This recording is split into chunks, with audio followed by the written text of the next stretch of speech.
សួស្តីប្រិយមិត្តទាំងអស់គ្នាសូមស្វាគមន៍មកកាន់ Channel របស់យើងខ្ញុំថ្ងៃនេះពួកយើងនឹងមកចែករំលែកអំពីរឿងដ៏អស្ចារ្យមួយ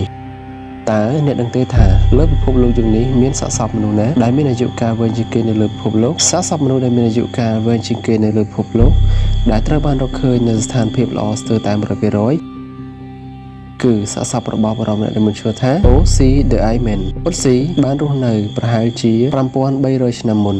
មានន័យថាគាត់រស់នៅមុនយើងជាច្រើនពាន់ឆ្នាំសាកសពរបស់គាត់ត្រូវបានរកឃើញនៅឆ្នាំ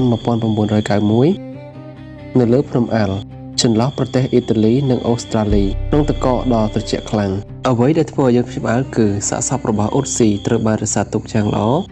ស្បែកសក់សម្លៀកបំពាក់និងឧបករណ៍ប្រើប្រាស់ស្ទើរតែទាំងអស់នៅមានសភាពដើមស្ទើរតែ 100% ហេតុអ្វីបានជាសាកសពរបស់គាត់អាចនៅយូរបែបនេះពីព្រោះគាត់ត្រូវបានកកនៅក្នុងទឹកកកបែបធម្មជាតិមានសីតុណ្ហភាពទាបខ្លាំងបង្ការភាពស្អុយរលួយមិនមានខ្យល់និងបាក់តេរីឡើយអ្វីដែលធ្វើឲ្យរាងកាយគាត់ត្រូវបានរក្សាទុកដូចជាការកកក្នុងទូទឹកកកបែបធម្មជាតិ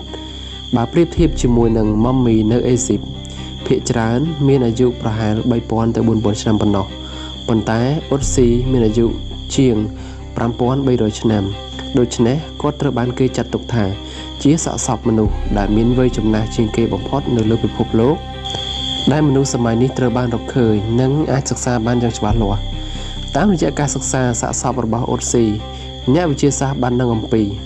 អាហារដែលមនុស្សបុរាណបរិភោគជំងឺដែលពួកគេធ្លាប់កើតមានរបៀបរស់នៅនិងឧបករណ៍ប្រើប្រាស់ហើយសម្បីតែមូលហេតុនៃការស្លាប់របស់គាត់ក៏អាចរកឃើញបានផងដែរវាជាភស្តុតាងមួយថាធម្មជាតិអាចរក្សាប្រវត្តិសាស្ត្រមនុស្សឲ្យនៅរស់រានមានជីវិតបានយូរជាងអ្វីដែលយើងគិតទៅទៀតបើអ្នកចូលចិត្តវីដេអូនេះកុំភ្លេចចែករំលែកចុច Share ចុច Like Subscribe និងចែករំលែកទៅកាន់មិត្តភ័ក្តិទាំងអស់គ្នាឲ្យបានដឹងផងដែរសូមអរគុណច្រើនដែលបានទស្សនាជួបគ្នានៅវីដេអូក្រោយសូមសុខសប្បាយទាំងអស់គ្នាសូម